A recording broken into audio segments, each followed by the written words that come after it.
प्रिय साथियों, आज से हम स्टार्ट करने वाले हैं चैप्टर 4 जिसका नाम है द्विघात समीकरण। इसको हम क्वाड्रेटिक इक्वेशन इंग्लिश में बोलते हैं। तो ये सबसे पहले समझना है बेसिक कि द्विघात समीकरण होता क्या है।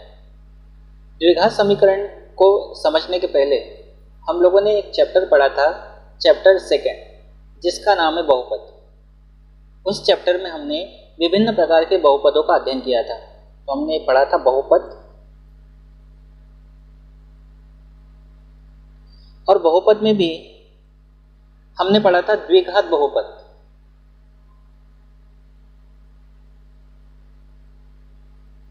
अब द्विघात बहुपद क्या होता है? तो ऐसा बहुपद जिसमें चर की उच्चतम घात 2 होती है। जैसे उदाहरण के लिए हमने लिखा 2x की घात 2 प्लस 5x प्लस 4।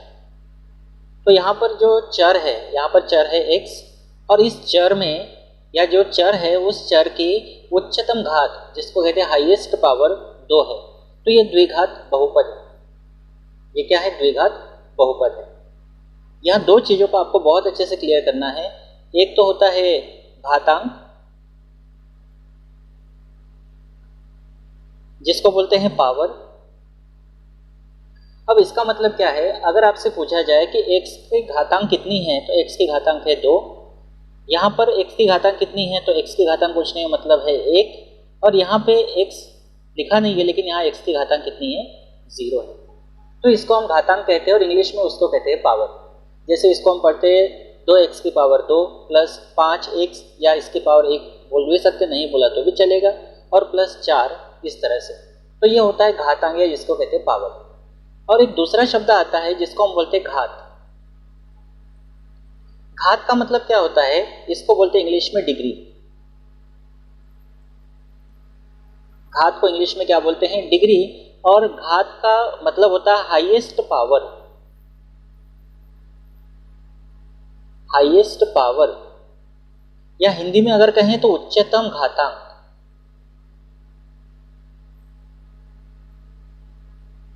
उच्चतम घातांक, ठीक है।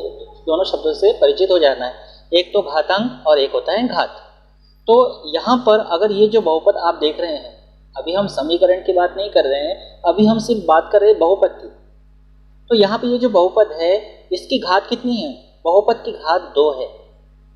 बहुपद की घात कितनी है? 2 है, क्योंकि यहाँ पे चर की उच्चतम घात, या चर जो है उसका उच्चतम घातांक 2 है, और जिसका उच्चतम घातांक, चर का उच्चतम घातांक जितना है हम उसको बोलते हैं घात। ये ध्यान रखना है, घातांक और घात में अंतर है, ठीक है। तो हमने द्विघात बहुपद देखा, और एक दूसरा द्विघात बहुपद हम ले सकते हैं। जैसे हमने लिया 3x की पावर 2 प्लस 4x प्लस 5। अगर ये जो बहुपद है, इस बहुपद के बराबर अगर हम 0 को लेते हैं, या 0 की जगह और कुछ भी आप ले सकते हैं, मतलब बराबर का चिन्ह जब आ जाता है तो इसको हम कहते हैं समीकरण। इसको क्या कहते हैं? समीकरण कहते हैं। और यहाँ पर जो चर है, यहाँ पर चर क्या है? चर x है। तो ये जो चर है, इस चर की घात कितनी है? अगर इस समीकरण में अगर देखें हम, क्योंकि बराबर का चिन्ह लग गया तो अब ये क्या बन गया? समीकरण बन गया। तो इस समीकरण की घात कितनी है? मैं घातांक नहीं बोल रहा हूँ। घातांक तो यहाँ 2 है, यहाँ 1 है, यहाँ x की घातांक 0 है, लेकिन घात कितनी है? घात का मतलब होता है हाईएस्ट पावर, या इंग्लिश में कहते हैं डिग्री। तो ये जो समीकरण है इसकी घात या डिग्री 2 है। और ऐसा समीकरण जिसकी घात या डिग्री या हाईएस्ट पावर, तीनों शब्द आप बोल सकते हो, घात, डिग्री या हाईएस्ट पावर जितनी होती है, यहाँ पर जैसे 2 है तो इसको कहते हैं द्विघात समीकरण। क्योंकि द्वि का मतलब क्या होता है? द्वि का मतलब होता है 2, और घात का मतलब होता है डिग्री जिसको कहते हैं, या अगर हिंदी में कहना है तो कहते हैं उच्चतम घातांक, ठीक है। तो इस तरह से आप द्विघात समीकरण किसे कहेंगे? तो ऐसा समीकरण जिसमें चर की उच्चतम घातांक 2 होती है, चर के उच्चतम घातांक 2 होती है, उसको हम द्विघात समीकरण कहते हैं। अगर हम बहुपद को कहें द्विघात बहुपद, तो इसका मानक रूप हमने क्या पढ़ा था, ये था ax² plus bx plus c, ये पढ़ा था हमने। उसी प्रकार जो द्विघात समीकरण है इसका मानक रूप क्या होगा, देखो मानक रूप, या इसी को हम कहते हैं स्टैंडर्ड फॉर्म। तो जो द्विघात समीकरण है इसका मानक रूप होगा ax² plus bx plus c बराबर 0, जहाँ abc क्या है, तो abc वास्तविक संख्याएं हैं, मतलब दुनिया में जितनी भी प्रकार की संख्याएं हैं वो abc की जगह आ सकती हैं, ये अचर होते हैं, तो ये हम कहेंगे वास्तविक संख्याएं।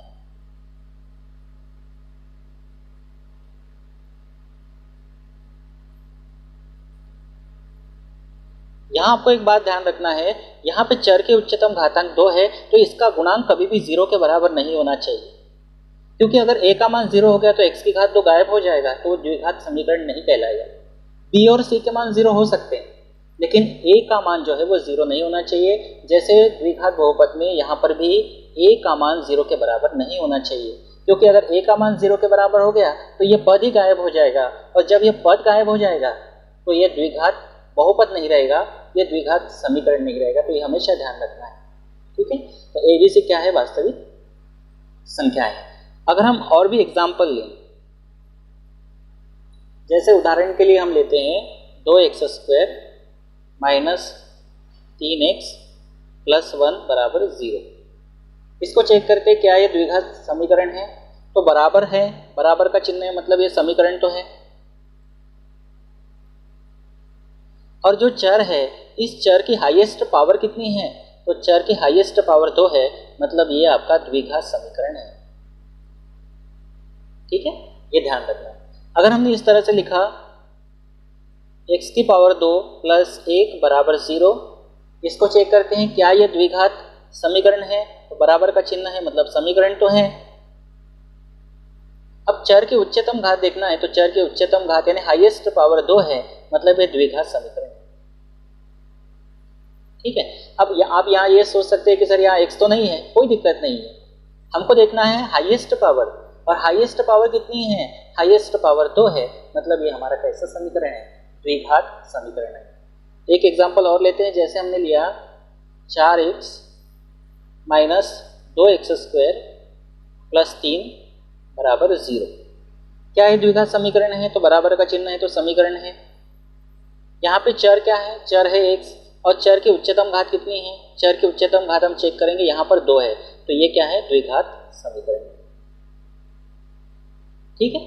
लेकिन इतना है कि ये जो है ये मानक रूप में नहीं है, मानक रूप में नहीं है। मानक रूप मतलब क्या होता है, पहले ज्यादा घात वाला, फिर उससे कम घात वाला, फिर उससे कम घात वाला, तो ये मानक रूप में नहीं है, लेकिन ये द्विघात समीकरण तो है, ठीक है, ये ध्यान रखना है। अगर हम एक एग्जांपल और ले, 1 माइनस x² प्लस 200, इस तरह से हम ले लेते हैं, या 200x कर देते हैं बराबर 0, कुछ भी हम ले सकते हैं। क्या है, द्विघात समीकरण है, तो हाँ ये द्विघात समीकरण है, बराबर का चिन्ह है, तो समीकरण है। और चर जो है, इस चर की उच्चतम घात 2 है, मतलब ये द्विघात समीकरण है, ठीक है, इस तरह से। तो द्विघात समीकरण पहचानना आपको बहुत अच्छे से आ जाएगा। क्या चेक करना है, बराबर का चिन्ह है, मतलब समीकरण है, पक्का है, और चर की उच्चतम घात देखना है। अगर चर की उच्चतम घात 2 है तो द्विघात समीकरण वो है। जैसे मैंने लिखा y² माइनस 5y माइनस 3 बराबर 0, क्या है, द्विघात समीकरण है, तो समीकरण तो है। यहाँ चर y है और चर की उच्चतम घात कितनी है, चर की उच्चतम घात 2 है, हाईएस्ट पावर, इंग्लिश में कहें हाईएस्ट पावर, हिंदी में कहें उच्चतम घातांक 2 है, तो ये द्विघात समीकरण है। तो इस तरह से आपको द्विघात समीकरण को पहचानना आना चाहिए। और मानक रूप आपने देख लिया इस तरह का होता है, अगर इस तरह से वो है तो हम कहेंगे कि मानक रूप में वो है। अब ये जो द्विघात समीकरण है इसको तो आपने समझ लिया। ये जो द्विघात समीकरण होता है, इस द्विघात समीकरण का हमारे जो वास्तविक जीवन से संबंधित जो समस्याएं होती है उसको भी हम द्विघात समीकरणों का प्रयोग करके हल कर सकते हैं। आगे आप पढ़ेंगे तो उसमें आप देखेंगे कि हमारे वास्तविक जीवन से संबंधित जो समस्याएं हैं उनको दूर करने के लिए इस तरह से द्विघात समीकरण की मदद लेते हैं। तो ये सबको पहचानना आ गया द्विघात समीकरण क्या होता है, कैसे होता है, या आप समझिए। अब यहाँ पे इसके बारे में कुछ और बातें हैं जो मैं आपको बता दूँ। अब बहुत सारे लोगों का ऐसा मानना है कि जो द्विघात समीकरण है, ये द्विघात समीकरण सबसे पहले जो इसका हल लेकर आए या इसके बारे में जो सबसे पहले जानते थे वो है बेबीलोन वासी, यानी बेबीलोन में रहने वाले जो लोग हैं या बेबीलोन, जिसको बेबीलोन वासी हम कहेंगे, सबसे पहले इनको द्विघात समीकरण का हल पता था। ऐसा माना जाता है कि द्विघात समीकरण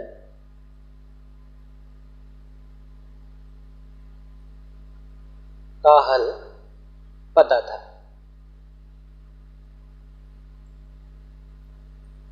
ठीक है, बहुत सारे लोगों को का ऐसा मानना है। बेबीलोन में रहने वाले लोग थे, वो लोग दो संख्याओं को ज्ञात करना जानते थे। मतलब कोई भी दो संख्या अगर ज्ञात करना है तो इनको, बेबीलोन में रहने वाले लोगों को इसके बारे में जानकारी थी। और कैसी दो संख्याएं वो ज्ञात करते थे, तो जिन संख्याओं का योग या गुणनफल दिया रहता था, योग, योगफल तथा गुणनफल।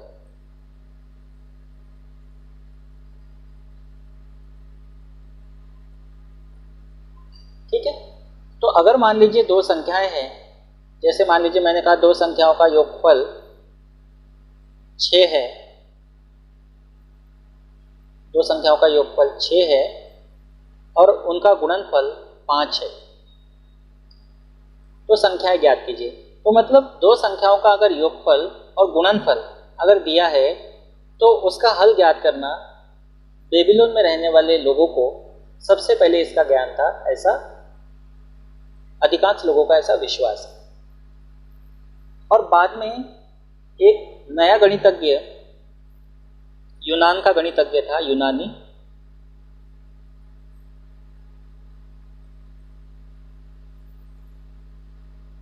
जिनका नाम था यूक्लिड।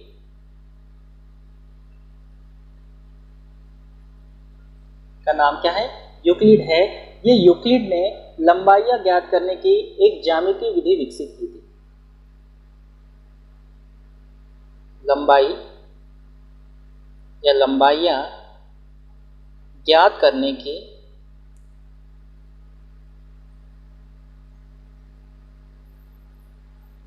ज्यामितीय विधि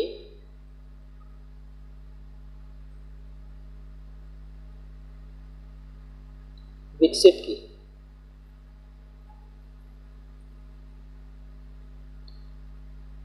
यह विधि किसने विकसित की? तो यूनानी गणितज्ञ जो था, जिनका नाम यूक्लिड, इन्होंने लंबाइयां ज्ञात करने की ज्यामितीय विधि विकसित की थी, जिसको हम वर्तमान शब्दावली में द्विघात समीकरण का हल मानते हैं। तो ये काम किया था यूनानी गणितज्ञ ने। सबसे पहले तो बात मैंने आपको बताया कि ज़्यादातर लोगों का जो विश्वास था कि द्विघात समीकरण का हल सबसे पहले किसको पता था, तो बेबीलोन वासियों को पता था। उसके बाद यूनानी गणितज्ञ, जिनका नाम है यूक्लिड, इन्होंने लंबाइयां ज्ञात करने की ज्यामितीय विधि को विकसित किया, जिसको हम आजकल वर्तमान शब्दावली में द्विघात समीकरण का हल मानते हैं। लेकिन पर्टिकुलर अगर देखा जाए तो जो द्विघात समीकरण है, द्विघात समीकरण, जो द्विघात समीकरण है, इस द्विघात समीकरण का जो कहना चाहिए हल है, उस हल को ज्ञात करने का जो श्रेय है वो भारतीय वैज्ञानिकों को जाता है। और भारतीय वैज्ञानिकों में भी कौन कौन? तो एक तो ब्रह्मगुप्त,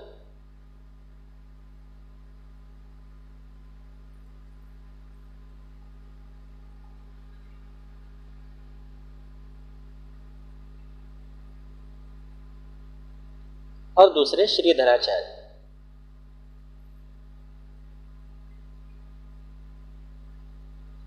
तो ये जो है हमारे भारतीय गणितज्ञ हैं, इन भारतीय गणितज्ञों को जो द्विघात समीकरण होता है, इस द्विघात समीकरण को हल करने का श्रेय प्राप्त है। सबसे पहले तो ब्रह्मगुप्त ने द्विघात समीकरण को हल करने का एक फार्मूला दिया था, जिसको बाद में श्रीधराचार्य ने भी एक द्विघात समीकरण को हल करने का एक सूत्र दिया था, जिसको हम श्रीधराचार्य का सूत्र कहते हैं, या इसको हम द्विघाती सूत्र के नाम से भी जानते हैं। और ये सूत्र कैसे ज्ञात किया था? तो ये सूत्र ज्ञात किया था पूर्ण वर्ग विधि द्वारा। आगे हम पूर्ण वर्ग विधि पढ़ेंगे और उसमें देखेंगे कि किस तरह से इस द्विघाती सूत्र को हम प्राप्त करते हैं। तो ये जो पूर्ण वर्ग विधि होती है, इस पूर्ण वर्ग विधि के द्वारा हमने द्विघाती सूत्र को प्राप्त करना है। तो ये श्रीधराचार्य ने उसको दिया था और वो द्विघाती सूत्र है x बराबर माइनस बी प्लस माइनस वर्गमूल में B square minus 4ac upon 2a। तो ये जो सूत्र हमने लिखा है इसको बोलते हैं द्विघाती सूत्र, या इसको श्रीधराचार्य का सूत्र भी कहते हैं। और ये कैसे प्राप्त किया था? तो ये प्राप्त किया था सूत्र पूर्ण वर्ग विधि द्वारा।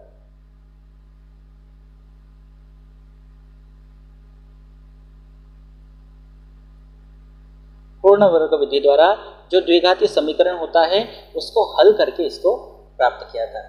बाद में और भी गणितज्ञ हैं, जैसे अरब देश का गणितज्ञ है, अरब देश का गणितज्ञ जिनका नाम है अल ख्वारिज़मी।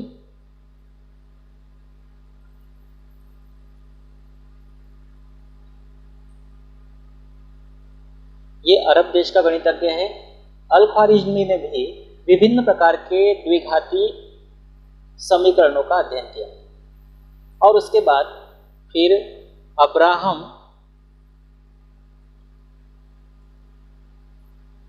बार हिया हा नासी यूरो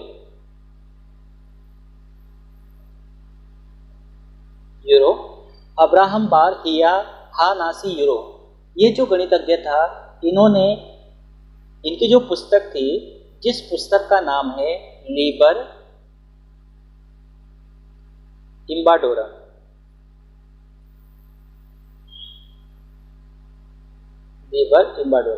तो इनकी जो पुस्तक थी अब्राहम बार हिया हा नासी यूरो, इनकी जो पुस्तक है जिसका नाम है लीबर इम्बाडोरम, इस पुस्तक में भी विभिन्न प्रकार के द्विघाती समीकरणों के हल दिए गए थे।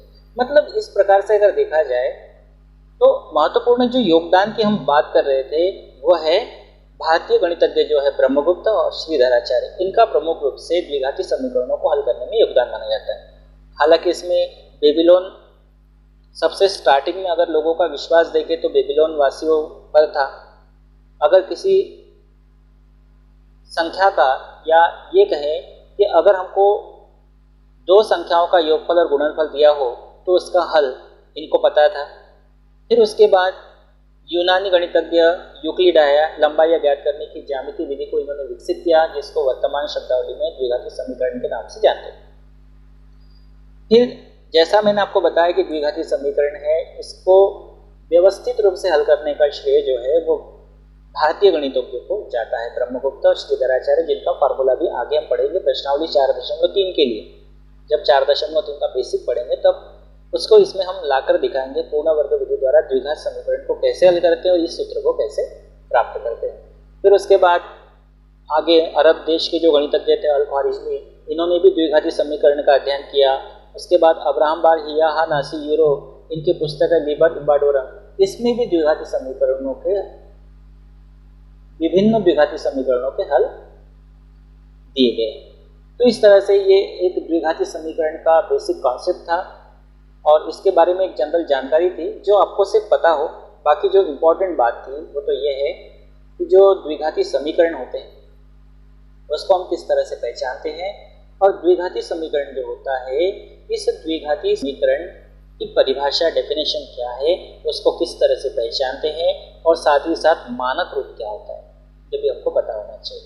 ठीक है, तो ये बेसिक है, इसको बहुत ध्यान से आपको समझ के दिमाग में रखना है।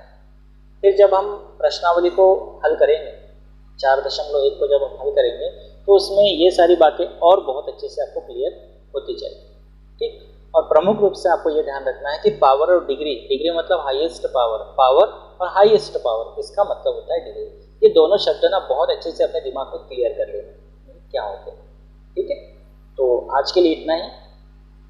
ये था प्रश्नावली 4.1 के लिए बेसिक।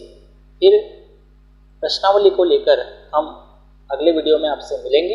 अगर आप मेरे चैनल पर पहली बार आए हैं तो चैनल को सब्सक्राइब कर लीजिए, बेल आइकन को प्रेस कर लीजिए। Thank you.